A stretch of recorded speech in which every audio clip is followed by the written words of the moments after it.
Good morning, everyone. Welcome to this FSC Women in Super Breakfast as we kick off the main day of the 2023 FSC Building Consumer Confidence Conference. I'm Tracy Cross, and I guess as you know, I'm the Chair of Women in Super. With women a significant and influential consumer segment making 80% of consumer buying decisions, and with women's wealth growing globally, understanding and connecting with women is essential for financial service organisations to thrive, and I would suggest survive. As John Gray emphasised in his 1992 book, Men Are From Mars, Women Are From Venus, and maybe there's a few copies in this room, the reality is that men and women differ in all areas of their lives and how they communicate, think, feel, perceive, react, respond, love, need and appreciate.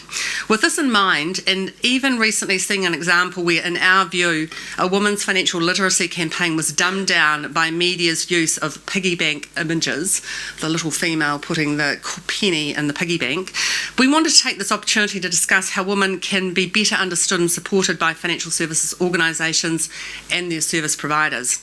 The aim being that, armed with this knowledge, entities can seriously consider how they can better support women, including in their product design and communications, thereby attracting, retaining and leveraging the power and loyalty of this influential group in this room for better business and better results.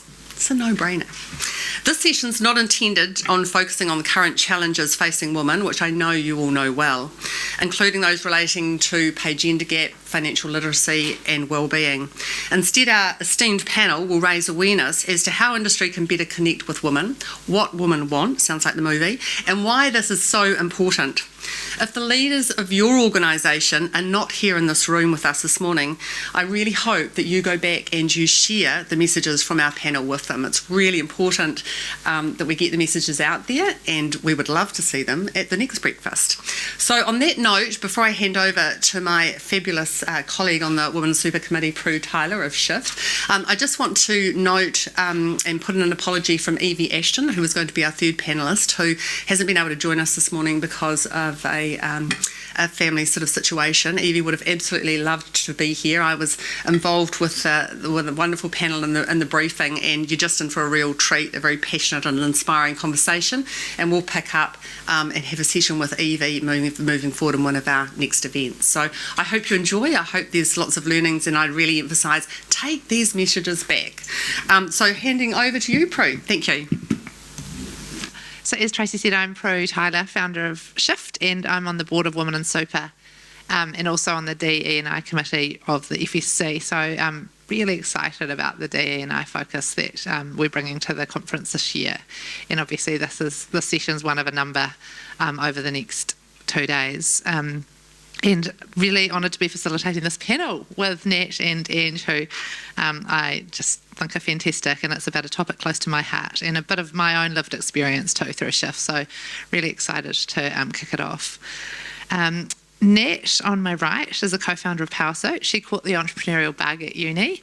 At about 19, she embarked on her first venture. With 2 decades of experience under her belt, she's navigated almost every high and low of entrepreneurship, from amazing exits and to a few painful failures and everything in the middle. In 2019, she co-founded Hatch and grew a thriving investing platform with nearly 200,000 customers, and she's now immersed in launching Powrsuit, a leadership platform for women. Ange is a gender equity specialist at Mercer, and also co-founder of Project Gender, and has also created Ace Lady Network and Gender Justice Collective. At the heart of Ange's work is a desire to empower women and change the status quo. Her consultancy skills have seen her work in London, Melbourne and Tokyo, and she's been 3 times nominee for the Women of Influence Awards for her work supporting gender equity. And I think she's actually a finalist tonight for the Trailblazer Award. Emerging Trailblazer, which is awesome.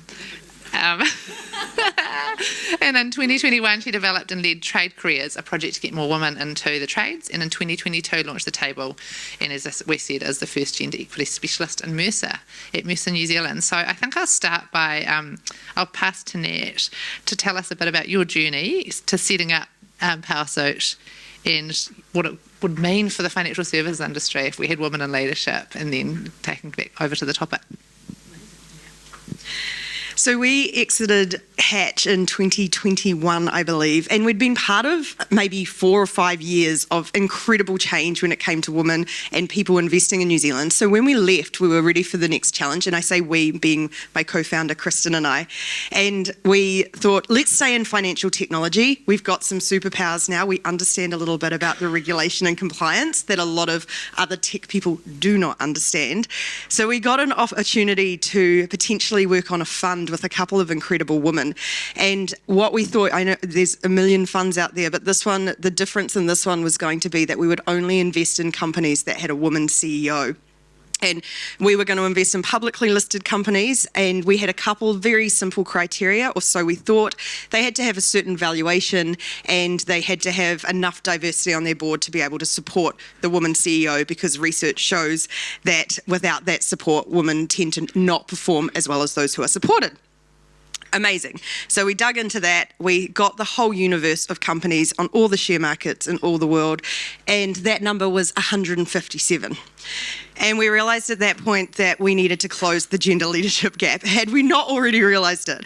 So that's what the birth of Powrsuit was. We suddenly got really clear that this status quo of the gender leadership gap needs to change. And so we started doing some research with women, and realised that not necessarily they didn't want us to close the leadership gap, because at the moment, the way that the system is structured doesn't make the top necessarily that appealing. There is a huge amount of sacrifice and compromise that we need to make it to the top. We have a lot of invisible forces in our paths that are unique to women. So we expanded our mandate as Powrsuit to supporting women leaders at every level, because leadership isn't a job title, it's a state of being. So I think for us, we look at the gender leadership gap and the impact on finances. There's some really obvious things here. Women control 80% of the spending already. We have a huge wealth gap, which is partially caused by the lack of leadership roles and the gap in careers in the leadership gap. So for us, that is what we wake up every day to do now. Yeah. What was the question again? What was the question? No, just, yeah, okay, so kia ora koutou. It's really lovely to be here with you all first thing in the morning. So I suppose my journey into the financial world, my mother laughs a lot. She's like, how the hell did you get into there? And sometimes I wondered at myself. My background is actually, I used to tread the boards. I've got a degree in theatre and film, and sort of from that have had a long career in marketing and communications, but also in kind of setting up things in that sort of entrepreneurial way. And I run a dance troupe called The Real Hot Bitches. We're a comedic dance troupe, and we've been going for 18 years. And we also, the Ace Lady Network and various other kind of, I suppose, groups of women trying to change the world through the power of dance in some cases. So one of the things that I became more and more interested in, I used to run an agency called Double Denim with my business partner Anna Dean, and when we started, we were one of only 3% of women who ran creative agencies. So this is sort of not unique, unfortunately, to the finance sector. And we were like, okay, when we put our marketing hats on, we were like, why is no one thinking about marketing in terms of actually creating products and services that really speak to women's needs and aspirations? And so we did a big piece of research on the economic and emotional lives of New Zealand and Australian women in 2017, and got some incredible insights. And I have to say, maybe living in my feminist bubble, I was surprised by actually the kind of current state of women in our country. 87% said that they felt unsafe, and when we dug into that more, that was very much not only about physical safety, it was also about financial security. And so that really sparked something for me. And we then kind of became more and more interested in, financial well-being, but also the female economy. And to your point, they're both two sides of the same coin, in my opinion, because we know that we control kind of global spending, but also we have this real gap in our financial knowledge. So we've done I've kind of been on this journey, and in my own personal journey, because certainly it was not something that I knew anything about. I would not have considered myself financially lit at all. But through this process, I remember we got a job working for a superannuation company in Australia, and they were developing a product that was very much focused on women and how they could, increase the amount of money in their superannuation funds. And I remember getting this whole pile of compliance stuff to rewrite, and I was like, oh my God, I have no idea about this. So we actually worked with comedians and made it much more accessible. And then I was like, actually, this whole finance thing, everyone thinks it's really tricky. And I was like, it's not at all. I was like, is that it? Oh, okay, well, I can totally do this. And part of that was thinking about the different metaphors and all the different ways in which it sort of, I needed it for me to be able to connect with me, and therefore sort of other women. And so I was speaking once about a gender lens in investing, and I met Martin Lewington, who's the CEO of Mercer, and we got on quite well, and he then invited me in to come and do a piece of consultancy work looking at, what is the opportunity around women for the business. And I was like, oh my God, what a dream job. And actually when I did that work, I was really impressed with what Mercer is doing globally in that space, and kind of said, actually, there is a real opportunity to think about how do we create something that is very much centred around women's lives in terms of KiwiSaver, in terms of kind of unpacking all of that kind of financial knowledge. So we launched the table last year in May, and it's been a really exciting journey, actually. We one of the things we do is get out into the provinces and go and host these events called Power, Money, Security, PMS. Haha. And last week we had over 230 people in Christchurch, and this is very much tailored for women who are just interested in talking about money, and I think one of the other things that we've really come to understand is the psychology part. So we have all of the tools, we have all of the calculators, people aren't using them, and I was really interested in that, and so we've really dug into why do we have this relationship with money, or why do we not want to have a relationship with money? And that's been something that, wearing another hat, we're about to launch a really exciting new product there. So, yeah, sorry, on and on I go. Thank you. And so I guess I'll start with a question for Nat. What does it feel a bit unfair focusing just on women? That's something we talked about a lot. Yeah. I get this question all the time at the moment. What about the men? And actually this comes from two different viewpoints, and one of them I think is incredible, and I'm going to start this by saying I'm really sad that we don't actually reverse the audiences between these two rooms, because I feel like we're preaching to the converted, and this is probably a sad state of the status quo, that the only people who see the opportunity when it comes to women are women. So the first group who asks us this question is often actually an incredible group of men who are saying it to say we are part of the solution. Men are. If we want to actually change the status quo, we actually have to have everyone involved in it. So they want to learn more about how to better lead women, or how to play their part in closing the gender leadership gap or the gender wealth gap. The other group, and this is a really interesting one, is that this group, quite rightly, and I have huge empathy for them, have lived in the last decade seeing countless quotas, mandates, diversity mandates, women's programs, women's support groups. They are just seeing endless extra support for women and wondering and actually thinking the tables have turned, and now men are the people who are not getting what they need. I just point back to the stats, which not only haven't changed, they're going backwards. backwards. So when it comes to the gender leadership gap, we've just hit 10% of the CEOs in the world's largest companies are women. We still have under 30% of board representation. It's wonderful. We've had so many initiatives in the last decade. Some of them may be starting to work. Some of them have had some impact. A lot of it is still an opportunity for us. So absolutely, we should have the conversation. Absolutely, this change will need to include everyone.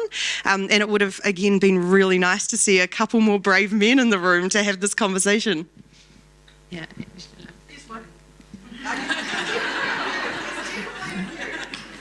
Thanks for being here. Yeah, I mean, it's the age-old thing. What about the men's? Look, my feeling is, I totally agree with everything you're saying, and we all need to be part of the solution. I just figure, the stats are the stats, and there's nothing stopping them organising some men's support groups if they want to. I'm just kind of like, you do you, bro. We've got a lot of work to do here for ourselves, and if that means we need some more programs and more support, that's awesome. I mean, personally, I'm not a big fan of leadership, women in leadership, and all, like these programs. I feel like actually pay us more, give us help us with paid parental leaves, like the structural issues are probably more important than going on a course. For me, that's just my feeling. And I'm not saying don't do those courses, but actually, to your point, Nat, it's like, why would you want to go and be a CEO when it's not family friendly, when it's really difficult to do these things? So it's actually like, let's change the structures. Yeah. Yeah, and I was going to say, I think it's talking about these gendered systems that you mentioned. It's the financial system was designed by men for men, and so it is. And while so I just think that there's a lot to. It's actually about the structure, and so that's why I think it was quite exciting seeing some of these. We're talking about the paid parental leave being on the political spectrum now. It's with Nicola Willis's bill and then Labour's thing yesterday. Like it's actually it's having to make the system change as much as us. So I guess the next question is, another naysayer type question that you guys can rebut is, aren't women a niche audience? Yes. 50% of the population, absolutely a niche audience. And I mean, we can probably both point to a couple of amazing examples recently when you have a pink fluffy women's movie outperforming a serious man's war movie. That's one example. We have been very lucky to have 2 incredible World Cups in New Zealand recently. And I think especially with the football, where the crowd numbers have shown not only when you celebrate and invest in women's sports, do the crowds set records for crowds watching women's sports, they set records for watching the sport in general in New Zealand. And I mentioned this last night and I'll say it again, and we have Taylor Swift. And I don't really need to say anything more about her to show that we in tech call it product market fit, this idea that your product is so perfect for an audience that you can't keep up with demand. Look at her concerts around the world. If you think women are a niche audience, I think, and you're just missing a giant opportunity, and we're only now just starting to see the impacts of addressing that opportunity.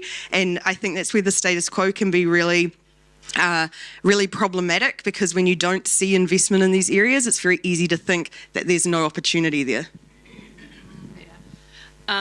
What she said. I mean, Cindy Gallop is a woman that I've been working with over the years. She, for those of you who don't know her, she's worked in advertising and, was one of the first kind of female execs in advertising, and she's amazing.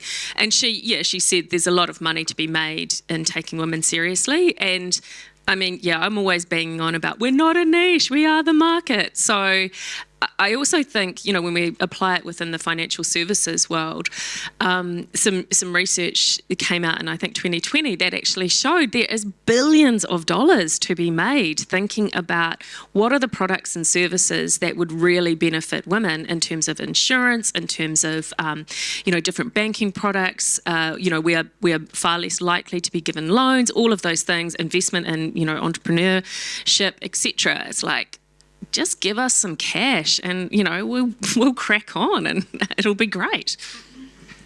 So I guess I want to go to the next 2 questions are around just getting more into the nitty-gritty of this. So I guess thinking around financial services industry actually marketing to women, and then the next question will be around, so actually it's like marketing the products you have now to women to make them more,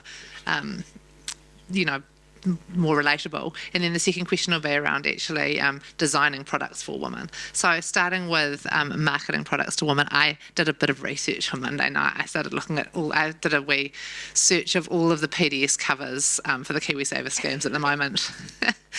It's a lot of men.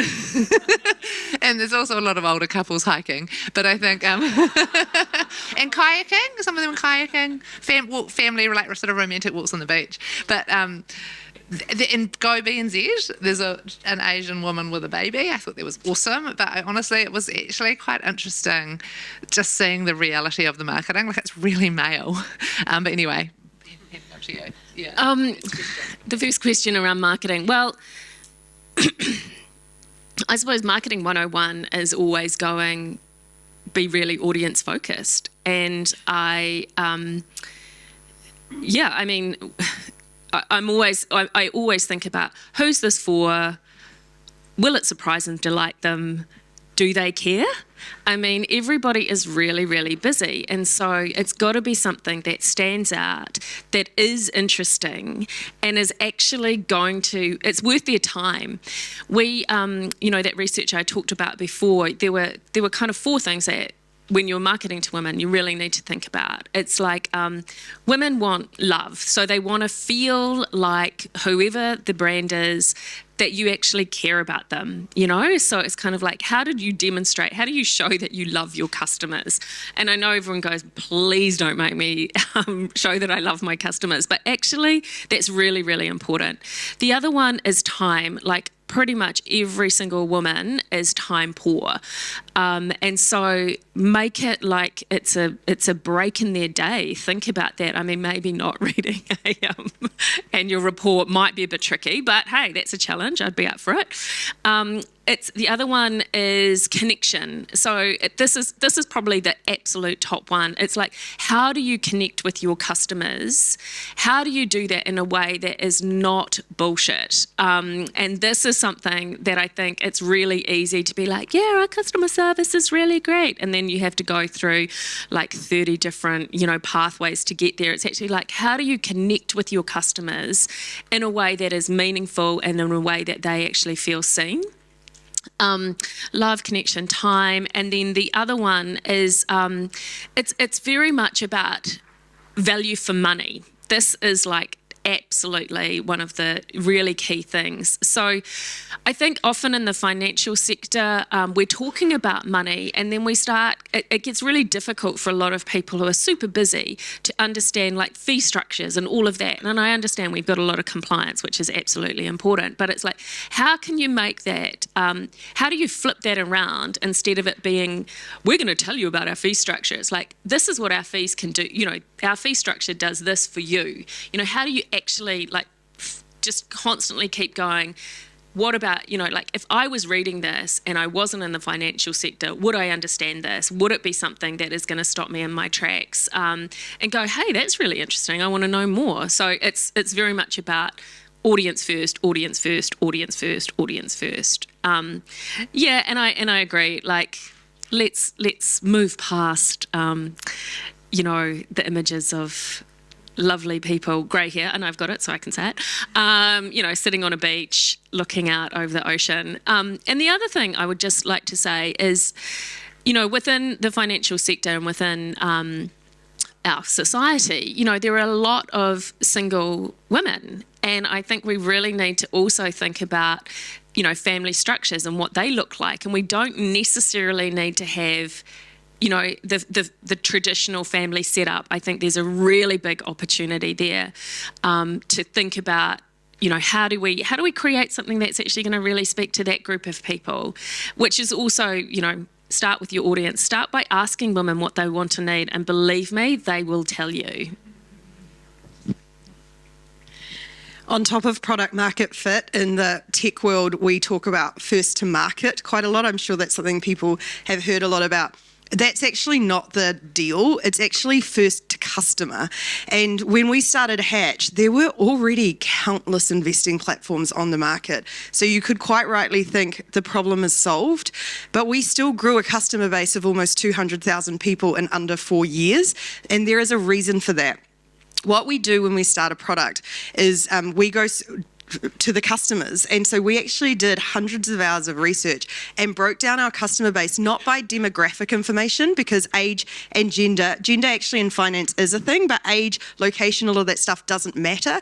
It's the behaviors that matter. So we identified probably about 5 personas to start, and our lowest hanging fruit was a persona called Chris, who was a 25 to 45-year-old man generally, who was really financially literate, and all he was missing was the tools and opportunity to invest overseas, and he would get in. Great. What we found after the first year is this other persona was emerging, and we called her Helen after a person we interviewed who personified her. And Helen was a lot more risk aware, not risk adverse, risk aware. She was new to investing, and she was taking her first punt.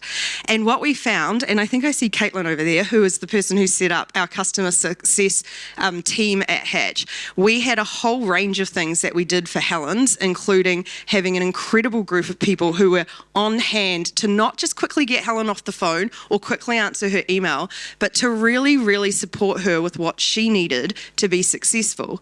And what we found is as soon as Helen's had that little bit of extra support, they turned into Chris's. And I think to me that's a really, really good example of the opportunity of really understanding your audience. If you want to take it down a level to something that's a really simple style when it comes to marketing, I love Rupert from Cora doing the huge campaign recently to start to look at women and career breaks and how unfairly that's impacted their KiwiSavers. He did a whole bunch of promotion around that and really started a conversation in New Zealand. He didn't need to change his product at all. He just needed to raise awareness and start a conversation. And I think my final point on this one, to really drive home the point, is there was some research done in the US recently, I think it was fairly recently, and 97% of women change their financial advisor when their husband passes away within 1 year. So if you are not addressing the needs, you are losing 97% of your customers, because we all know women tend to live longer. Thanks, guys. It's a bit of a no-brainer, really. And so in terms of product design, and I guess, you've just touched on what Kura did, which is actually just around the awareness, and I think obviously what the government's doing and people thinking about, we were being on about this last year, and it starts with action. Like, why is the gender retirement gap so significant? And obviously it just came back over and over to childcare and the roles of women in the home and all of the unpaid work and all of the leave things. But what are some ideas, or what should financial companies be thinking about when they are thinking about product design for this untapped market? That is, I suppose, the heart of it all, isn't it? I like to do the thing where you go, what if? So, what if we had a Kiwi system, a KiwiSaver scheme that had been designed completely with women's needs in mind? Or what if we had, different insurances that were designed around women's health needs? I think there has to be a bit of, creativity in actually thinking about these things and challenging. We always do it like this because this is the way we do it. And, to both of your points, the system has been designed with men in mind and men's needs. So that, I in some ways I sort of feel like you have to kind of start from scratch, take everything off the table and go, right, what are we going to do? How are we going to do it? Where's the research going to come from? Why don't we sit down and co-design this with the people we actually really want it to develop it with? And I think in terms of, my experience with product design, etc., it is really important when you are, working with women and wanting to create something for women. It's like nothing, for us without us type thing. And I do think that customer service piece is really, really, really important. And it was really interesting to hear, you don't want to get the women off the phone. They might just need an extra 2 minutes or an extra 5 minutes or whatever to ask those questions. And then once they get the information, they will become your like champion customers. So I really encourage you to just flip it around, start from scratch, ask those what if questions, and and not be afraid to do something really different. It might be kind of challenging, and it might be kind of hard to get your senior management or board across it, but they can give us a call and we can come in and help them. I was just thinking about totally agree, Ange, with all you said. I was just thinking about the product design piece. Talking to someone yesterday about the FIFA, actually, and the Soccer World Cup, and she was talking about actually some of the coaches for some of these really successful teams have adjusted their training to fit around menstrual cycles because we are different.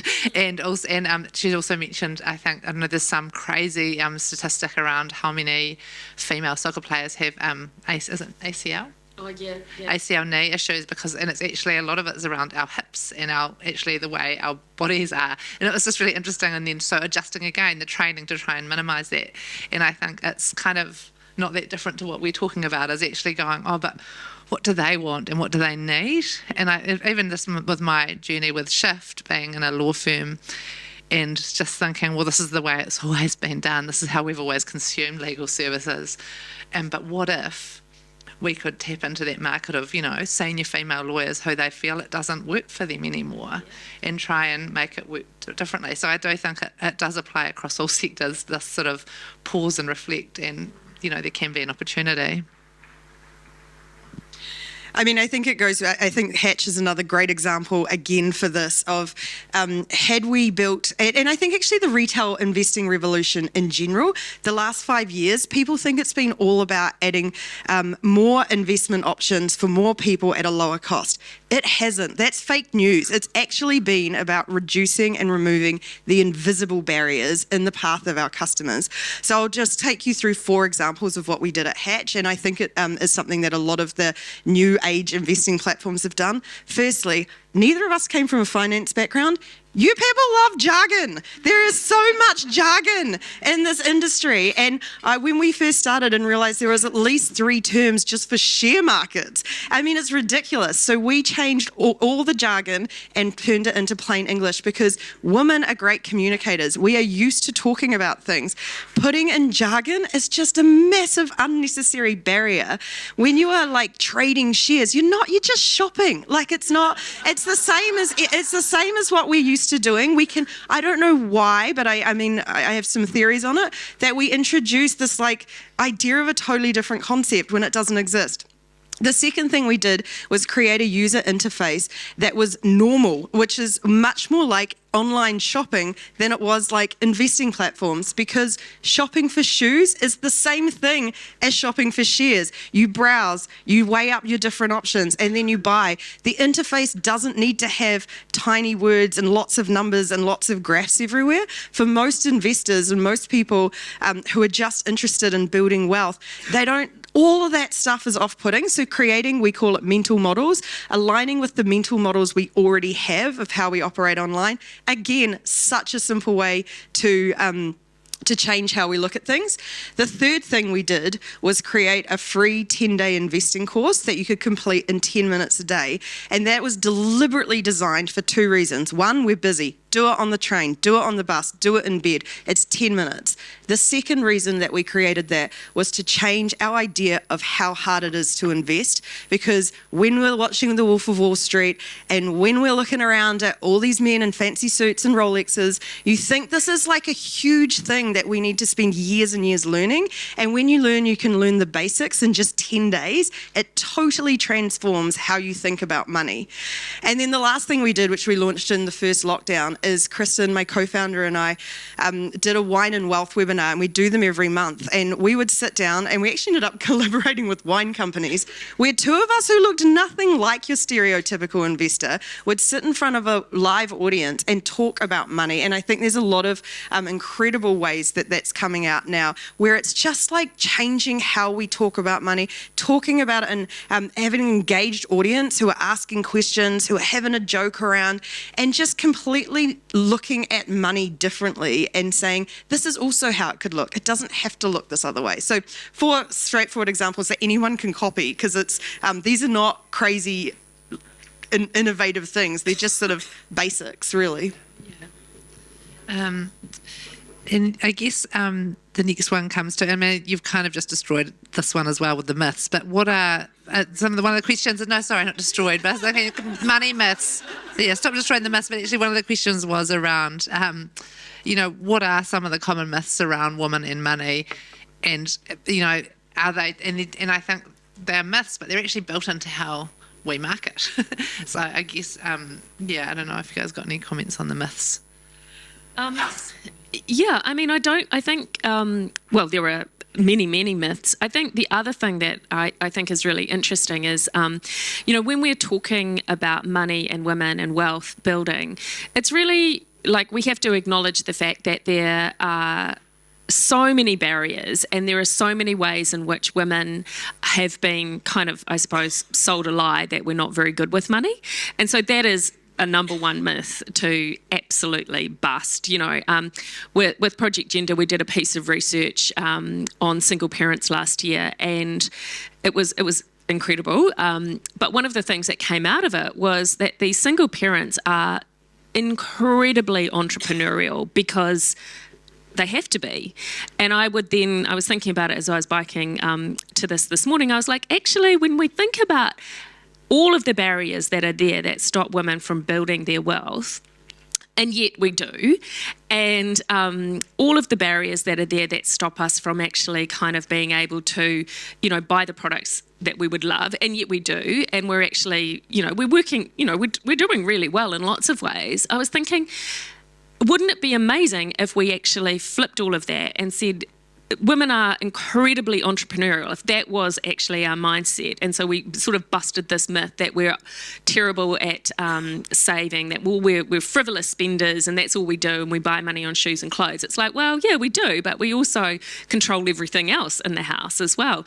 So I think, it is just that real shift is a really big one. The other myth that really bugs me is definitely that, you sort of touched on it, that we are really risk adverse. Like we're actually not, like we're just smarter and think about it a little bit more, So I think there's lots of ways in which you can bust those myths, write down a list of all of the myths and then actually test them and go, is that actually true? Like, why do I think that? It's kind of all the money beliefs that we have also as people, It's a really good idea to sit down and write them down and then go, why do I think that? Is that, what is the reason that I have these ideas? And that is actually where the innovation comes from, because, we talk a lot in New Zealand about we need more innovators, we need more disruptors and all of this. It's like, the innovation right there is to actually bust those myths, think about what the product and service could be that flips all of that on its head, and you've got a successful business like Hatch and like others. Yeah, I think that, I don't know how much everyone's aware of these stats, but we do have a reputation for being big spenders. And I think it was Stuff that published an article a year ago that said, despite women earning less, we actually save more in general. And I think that completely blows apart some of the ideas we have around women and spending. And then the second one is, despite women investing less, when we do invest, we tend to outperform men. Both of those things are things we're not aware of. They're actually the reverse of our current social beliefs around women and money. The last one that I think was quite a shock to me was when we started Hatch, and I think KiwiSaver is an incredible product. I think there is a slightly problematic part of the name Saver that a lot of people in New Zealand don't actually recognise, that when they're investing in their KiwiSaver, they're already an investor. And I think when it comes to women, this is a really, really cool opportunity, because once women know that they're already an investor, because they don't see themselves as investors a lot of the time, they get this sudden kick of confidence and go, oh my goodness, I'm already doing it. So all of these stats and all of these names and all of these things that we have around us, it's really easy to dig just one layer deeper and change that narrative, like you said, Angela, and start to really give women the confidence to say, oh my goodness, I'm already doing it, or I'm actually not a spender, or I'm actually good at investing, and just change the way we talk about women and money. Yeah. And it reminds me of the cards. I don't know if any of you had the cards from last year that we did with It Starts With Action, and just some of the conversations that triggered with friends and colleagues around, oh, I'm terrible at that. And then when you start delving into it, you're like, turns out you're actually not. You're actually running the household. And I think, and I mean, that's, the topic of today is about actually moving that confidence and that kind of, don't even know you're doing it. It just comes secondhand at home into the business place. So I think it's, it's quite interesting how powerful that can be. And actually, I was thinking about the other stat I was thinking about too was the startups. Wasn't there some research about female startups just do a lot better, in the same way as the staff research? Yeah. We also get 2% of the funding. 2% of the funding, but the ones that do, they outperform. Yeah. Are there any questions? Because I've got the app in front of me, so please pop them in, or actually I can just hand you a microphone if anyone's got any questions as well. No? Got everyone thinking. Yeah, and because I think one of the things, the parallels that I'm thinking too is that, the two sides of the same coin. I also think, last year a lot of the conversation was around women in leadership in the financial services industry, and Women in Super did that research around looking at the key investment personnel on the fund updates, and it turns out 92% of those key people are men. And so that's just quite horrific to me. I still find that quite shocking, deeply shocking. But I do think this conversation is really interesting because we kind of need to change the makeup. Again, it does go to leadership, doesn't it? To have people thinking about, like, you can be who you can see, but also you'll design for people who are like, you'll be able to design for people in a better way if you're representative. Yeah, what are your thoughts on that? Yeah, I mean, I totally agree. I mean, part of me also has this whole thing about show, don't tell. And I really think, sometimes I think, with the work that I do with Project Gender, we work at a government level and are trying to change legislation for various things. And then there is the sort of level that we work with businesses at, to help create products and services, and then we'll design and deliver our own products and services. And in some ways I'm kind of more interested in that space. I'm interested in, like, okay, if we're going to have to go blue in the face trying to convince you to do something, or we could just build it and show you how brilliant it is. Thinking about, like, the Barbie movie, for example, I was thinking about how the people who manage Mattel's shares must be just sitting there going ha ha ha ha, and I actually think there's a huge opportunity for us as women in the sector to actually just change it up ourselves and not wait for that leadership to change. And there is just.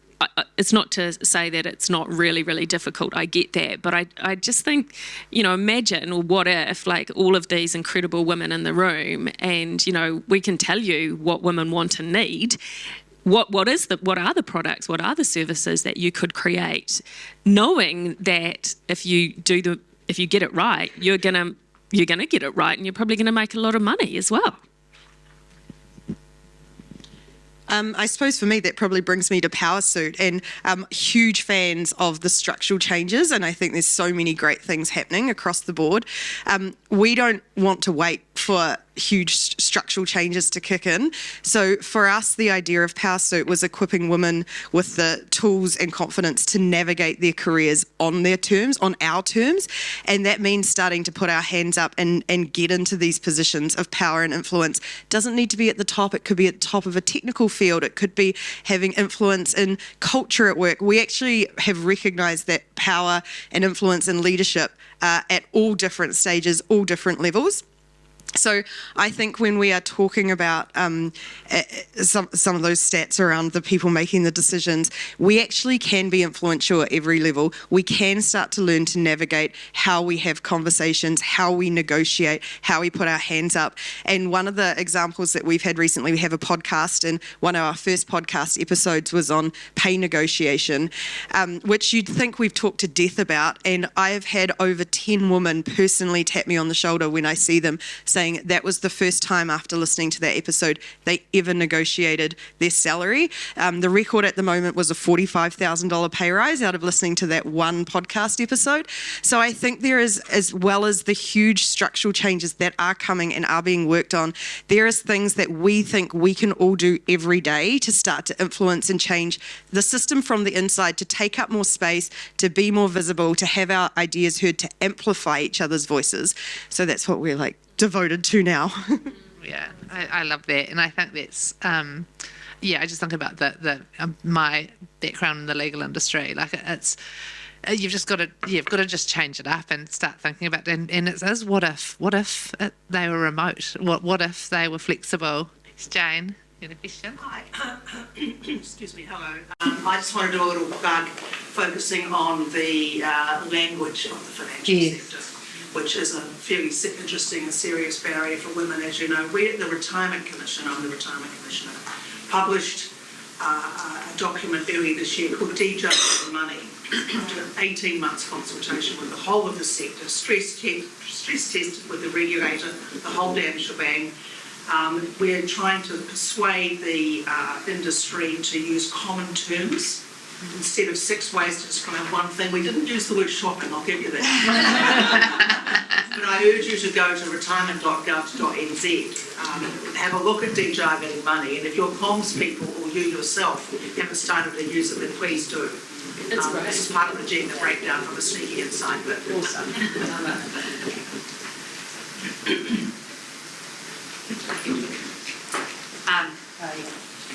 I think an interesting one is around women and having children. So I have a 4-month-old baby and I run a business and I'm the breadwinner of my family.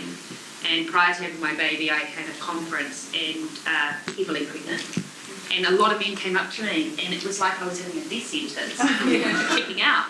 And a lot of people can't understand why I come back to work and I run a business and launch a couple of products. And I think that's an interesting thing, is how organisations look to empower women to come back to work, to continue to pursue their career and advance themselves and their family, because we don't have to check out when we have children. We can do it all. It's hard. But I think, you raised a couple of really good points earlier around how we do that women empowerment and how do we support women in those roles to continue to advance their careers during what is a very life-changing event for a lot of people. Yeah. I don't know if anyone's doing it particularly well, but Just on that, you may have seen the pay gap. Not the pay gap. The parental leave register, which actually is really important, and it is great to see it becoming a political issue as well. And I mean, we could go meta feminist here, but we are responsible. There is that societal, the normative idea that we are responsible for childcare, etc. And unless again we totally flip that around, which actually some of these policies look like they might be interested in having that conversation, it's always going to be difficult for us to kind of really fully participate in a way that is beneficial not only for our careers but also our families as well. So I think it comes back to the structural thing. Everything's been designed for the blokes, so we need to kind of flip it around and see what we can do to create a world in which those needs are our needs as well. I think they say, you're having a baby. Yeah. We're having a baby. Yeah. Interesting. Yeah. I think a comment and a question. I mean, picking up your story, Janine. I mean, we can have it all. We might not be doing it well, but we don't have to do it all the time. Yeah. We are perfectionists, and I think we just need to take it easy on ourselves as we continue this journey. I guess a question for you: what's the one thing that you would encourage everyone here to lead with and do? I mean, we are all about some action. What would that be? Only one. I think mine would be look at your customers, look at your female customers and ask them what they need and want from you, and then do it. It's actually, I think, pretty simple. And I think doing that simple exercise, you will create, it will change things up, but there is huge opportunity in that and huge innovative opportunity in that. I wonder how many teens actually understand and know how many female customers they have. That's a very good question. I'm not sure. I don't know. But I mean, that's the first place to start, actually. Centre the voices of women and the aspirations of women, and then, everything flows from that, I would say.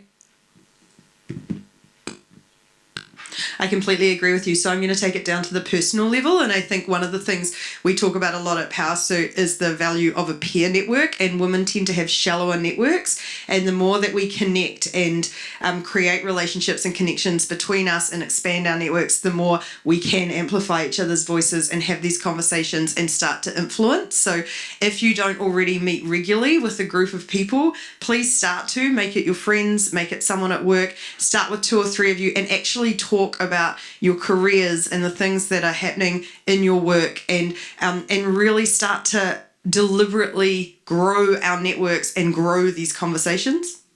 So, lady at the back. I am Hi. looking around the room. It's basically all women. Why do you think that is? Why is it that the women's topic only has women in the room? I just really want to acknowledge that. It's a great question. And I mean, obviously, we talked about this morning saying we should swap with the AI next door and have that audience in here. And even yesterday afternoon, the masterclass, the belonging one looked exclusively allyship was exclusively female, and the one next door on actually policy settings about KiwiSaver was all male. So I think that's a really good question. I don't know. We opened this up. Yeah, that's a challenge. Try to be inclusive, and I get the point we just need to keep on doing what we're doing, but at the same time we want to bring everyone on the same journey. I think there's a nervousness though, because actually with EV pulling out, I talked to a bunch of people around being a third panellist, and 2 of them being men were like, oh, I don't know.